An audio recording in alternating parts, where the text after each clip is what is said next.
තිප්පනි ඕනේ නෑ නැගනිය. නිකන් සුවන්නරේ කීන්ටකෝ. උදන කොටම කාපියකා කිව්වා. දැන් මේ ඉස්තිරියාව කාගේ කවුද? මම තකතෙයානි. කවුද? තකතෙයානි. ගිනිගම් ප්‍රාන්ත පෙරබඳින්නගේ දුව. පෙරබඳින්නගේ දුව. කවුද ඔය කියන පෙරබඳින්න? ඇයි මචං මේ සෝරි සුවන්නරින්ද්‍රයනේ ඇයි මතක නැද්ද? කවුද? අර කපුට පියාඹන්න ගිහින් අර පොල් කඳක කොණ්ඩ වැදිලා මැරිච්ච දෙගොල්ලෝ විදිහේ මෙත ගිහ වෙනුවට අර කන්ටේනර් පෙට්ටියක් තියාගෙන අර පෙරබඳින අර දොමිත බාස්ගේ බාල කිල්ලෙන්නේ මේ දොමිතවා හරියට හරි. අර මගේ වාසලේ මංගල වෙරේ වදින්න කියලා ඇවිල්ලා වාඩි වෙලා හිටපු තැන තිබ්බ තුර්කි පාපිස්ස අඹුරේට තියලා ගහගෙන ගිය කොයියනේ ඔය. දැන් තමයි මිනිහා. ඇන්ද මිනිහා. මතකයිනේ. අනේ බොරු කියන්න පපුරෝ අයියා. පුරෝ අයියා. පුරෝ මාමා කීන්ට. යනිකට බලපෑ කතා කරන්ට. දැම්මයිද පුරෝහිත පිසාචයට 55 වෙනලා. ඔව් මට 55යි. ඔය කියන අයියා මට ඕනනම් අවුරුදු 5ක් වැඩිමල් ඇති. නිකන් සොරන්නරි. කමන්නද දන්නේ ඈ. මතක තිබා ගනු පුරෝහිත. එහෙමයි. ආමන්ත්‍රණයේදී වයස අනුව නෑකම කිය යුතු වගේම එහෙමයි. සෙනෙහවන්තකම ආදරය වැනි විෂයන්හිදී වයස දැකීමක් නෑ. තේරුණාද? ඒකයි මට සුරන්නරේ කියලා කියන්ට ඒ දැරිවිට අවසර දුන්නේ. හරි. මයෝ ඊගාවට එහෙම කියන්න එපා. ගෝණි නැතුව කරේ ගියා කියලා එහෙම. දැන් මොකෝ මේ කවුද නම කිව්වේ? තකතෙයානි මොකද දැන් මේ වාසල පැත්තේ ආවේ? සුරංගරේ. මම බියුටි කල්චර් ඩිප්ලෝමා එකක් කරලා ඉන්නේ. එහෙමද? යන්න බෑ ඉතින් හිතන් ඉන්න හොඳේ. පුරෝහිත. එහෙමයි. පුටුවක් දෙනවා මේ ළමයාට වාඩි වෙන්න. ඉතින් ළමයා දැන් කවද්ද මැහුම් කපන්නේ?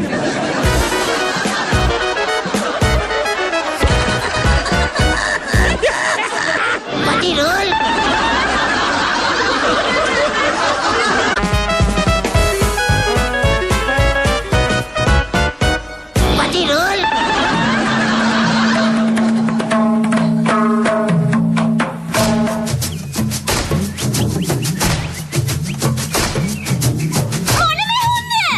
දැන් මොකද්ද ලොකු ඔපරේෂන් එකක් කරා කිව්වා නේද? නෑ බියුටි කල්චර් ඩිප්ලෝමා එකක් කරා කියලා කිව්වේ. ඔබතුමත් ගොන් හොඳ එක. බියුටි කල්චර් ඩිප්ලෝමාවක් කියන එක දන්නේ නැද්දප්පා? රෝහිත. එහෙමයි. අනකිට්ටු කරන් පොඩ්ඩක්. ඒකෝ. බෝ හිතුවද මේ ඔලු දෙකේ සුරන්නරේන්ද්‍රයා බියුටි කල්චර් අඳුරන්නේ නැහැ කියලා? සුනකයෝ. එහෙමයි. කොට තේරෙනවද මේ අම්මන්ඩි බියුටි කල්චර් ඩිප්ලෝමා අරක මේක කියාගෙන මගේ දතක් ගලවන්නේ නැ බව. අම්මා මට දැන්නේ ඒක මීටරුනේ ඒකයි. මීටර වෙනකොට ඉතින් ගම කැවිලා තියයි බොට. මේ සුරංගරේ. මට දැන් බියුටි කල්චර් ඩිප්ලෝමාවක් තියෙන නිසා මම බියුටි පාලර් එකක් පටන් ගන්න ලෑස්ති කළා. මං කිව්වේ දතක් ගැලවෙන වැඩක් කියලා. බියුටි කල්චර් පාලර් එකක් කිව්ව නේද? ඒ කිට්ටුවෙම පියුනරල් පාලර් එකකුත් අරගන්න කවුරු හරි අවතර ඉල්ලුවොත් ඇප්‍රූවල් එක දුන්නට කමක් නැහැ පුරෝහිත. හොඳේ? එහෙමයියෝ. සුරන්නරේ. හෙට තමයි සුබ නැකතින් බියුටි පාලර් එක ඕපන් කරන්නේ. ඒක ඉතින් ඔබතුමාගේ සුරතින්ම කරන්න ඕනේ. මං කිව්වේ හරි සනීපයි නේද පුරෝහිත? ඉතින් ඔබතුමා ඔය වගේ මහිලා වැඩවලට පැනලානේ ගියේ නේද? දැන් මොකෝ නිකන් පස්ස ගහන්නේ? මහිලා වැඩවලට මම දැනුත් කැමතියි. මේ සල්ලි යන වැඩ තමයි ටිකක් අකමැති. හරි කමන්නේ. දැන් ඔය ළමයා ඔය මොනවද ඔය බියුටි කල්චර්යිද මොනවද කියලා කරන්නේ මොනවද ඔතන? ෆේෂියල් දානවා, ක්ලීන්සර් කරනවා, අයිබ්‍රෝස් හරි ගස්සනවා, කොඩි ටේන් කරනවා, ස්ට්‍රේස් කරනවා, රිලැක්සින් කරනවා, නෙල් ආර්ට් දානවා, ෆර්ම් කරනවා. එතකොට බ්‍රයිඩල් ඩ්‍රෙසින් උත් කරනවා. එම්බාන් ඒව කරන්නේ? නෑ නරින්ද්‍රයනි මේ ඒව කරන්නේ. ඔය ටික කරලා එනකොට නිකන් මේක වෙනවා ඒකයියෝ.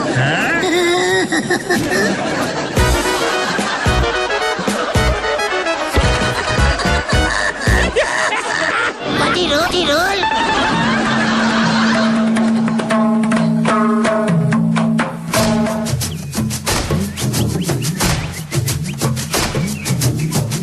දැන් එහෙනම් ඔබතුමා හිට එන්න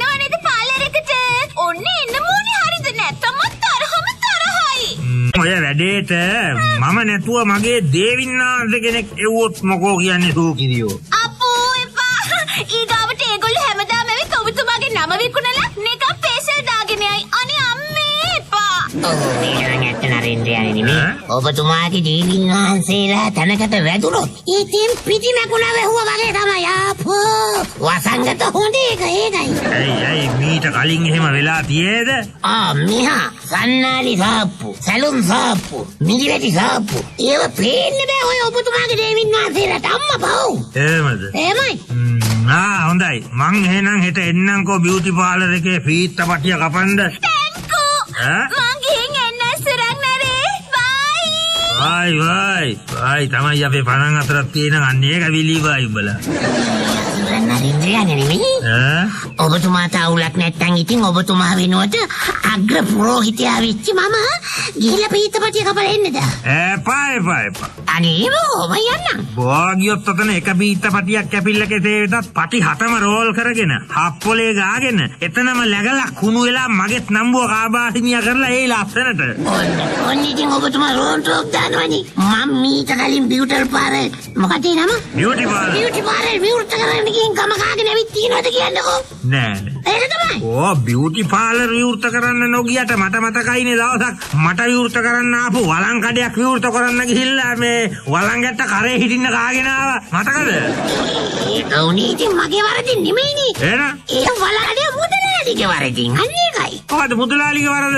ඇයි ඒ වළං මුදලාලිට පීයන්න කියන්න බෑනේ. කියන්න බෑ. ඔව්. මෑන්ට පීයන්න කියවෙන්නම චීයන්න වගේ. දැන් මොකද විච ප්‍රශ්නේ? මොකද්ද පීයන්නේ චීයන්නේ ප්‍රශ්නේ මොකද්ද?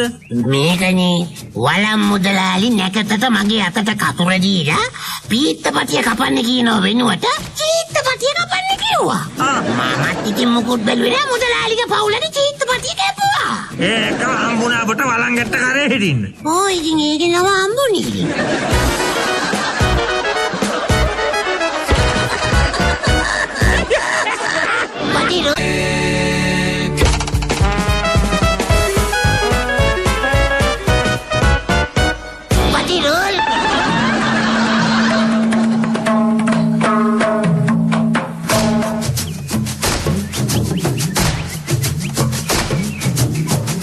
අනේ මීමෝ. ඉතින් එහෙම තමයි. ඔබතුමා උනත් එහෙම නොකර ඉන්නේ නෑනේ. බොරුද මං කියන්නේ?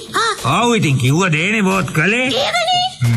මේ මීවස්සෝ. එහෙමයි. ලෑස්ති කොන්නෝ හෙට උදෙම මගේ මංගල අස්ස කරත්තෙට හොඳ මංගල අස්සෙක්ව බැඳලා මංගල රතාචාර්ය කෙනෙක්ව ලෑස්ති කොන්නෝ මට හෙට උදේ ගමන යන්න. මංගල කියලා ඉතින් රතාචාර්ය කෙනෙක් නන්නේ. සිරිපාල කියලා ඩ්‍රයිවර් කෙනෙක් නම් ඉන්නව ලෑස්ති කරන්නද? නම සිරිපාල වුණත් මිනිහා මගේ වැඩක් නම් කරන්නේ මිනිහා මංගල වෙන්න ඕනේ. තේරුණාද? ඕකනේ ඉතින් කරන්න බැරි.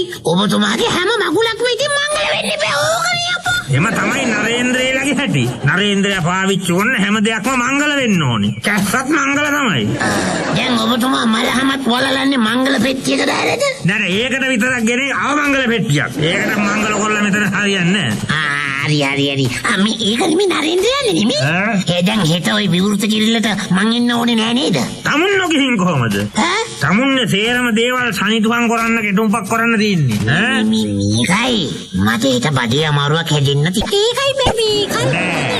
ඒකට හරියන්නේ. තමුන් ලෑස්ති වෙන්න ඕනේ හෙට සේරම වැඩ නවත්තලා විවෘත කිරිල්ලට යන්න. විතරක් හෙට මං නිවාඩුවක් දාන්නේ හිටියේ. අයි මොකටද නිවාඩු? හෙට අපේ ආදරබර නැන්දම්ම වඩිනවා කියලා ඊමේල් එක ඒකයි. නැන්දම්ම එනවනම් මොනක එම්මලකටද ගෙදර නවතින්නේ? ඔන්න ඔහේ රස්නාවට වාර්තා කරනවා. නැත්තම් ගෙදර හිටියොත් කනක් ඇහිලා ඉන්න හම්බ වෙන ගන්නෑ. නෑ ඊමේල් එක ආවි උණ්ඩ මාව මුණ ගැහෙන මෙහෙට එනවා කියලා. ඒකයි.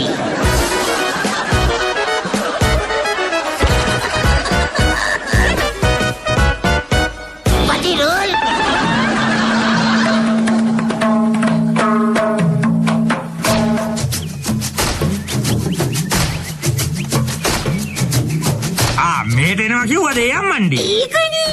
එහෙනම් බෝ විතරක් නෙමෙයි මම මාලිගාවේ ඉන්න එකත් අවදානම්. ඒකයි මං කිව්වේ. ඒකට අපි මෙහෙම කරමු පුරෝහිත.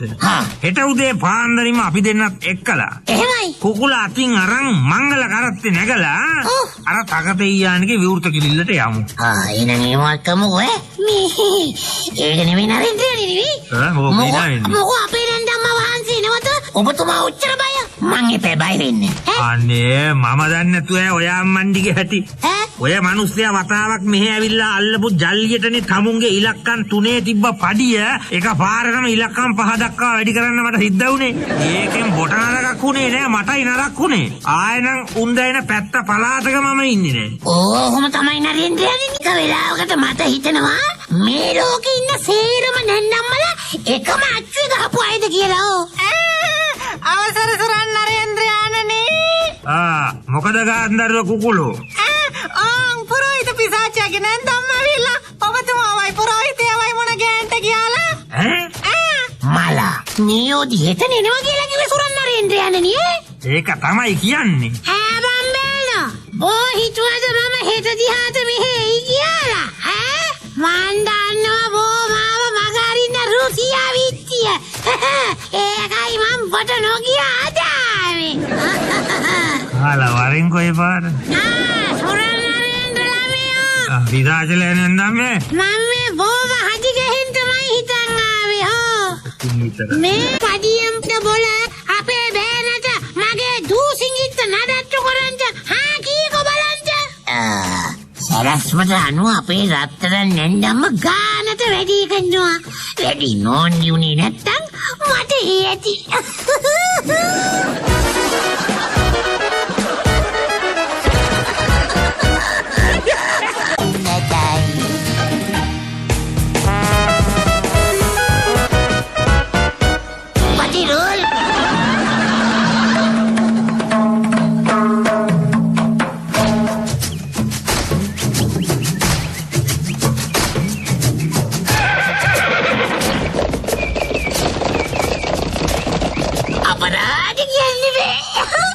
අපේ රත්තරන් නැන්දම්ම දීපු ගේමෙන් එල්ල කිරි වගේ 10,000කින් පඩි වැඩි වුණා. මොකද පුරෝහිත බෝ තනියෙන් hina වෙන්නේ? ඊයේ නන්දම්ම ඇවිල්ලා මටත් ගොරෝලා තමුන්ගේ පඩිය 10,000කින් වැඩි කරගත්ත එකේ ප්‍රීතියටද? අනේ ඒක නම් ඉතින් ඒ හැටි සතුටු වෙන්න කාරණාවක් නෙමෙයිනේ නරේන්ද්‍රයානියෝ. අඩු ගානේ 25,000කින් වත් පඩිය තමයි ඉතින් ඉවරයි කියෝ. දැන් මම තමන්ගේ නැන්දම්මව සේව් කරන්න පඩි වැඩි කරනවයි කිව්වා මිසක්කා ඒක දැම්මම ක්‍රියාත්මක නෑ. ක්‍රියාත්මක වෙන්නේ අවුරුද්දකට රුපියල් 1000 බැගින් වසර 10කදී තමයි ඒ 1000 වැඩි වෙන්නේ. කවුද දන්නේ තව අවුරුදු 10ක් මං ජීවත් වෙයිද කියලා නරේන්ද්‍රයානට. තව අවුරුදු 7 ඕන කලේ අරුන්දව සේව් කරගන්න. දැන් උණ්ඩ බලපයයි ගොඩ පයයිනේ.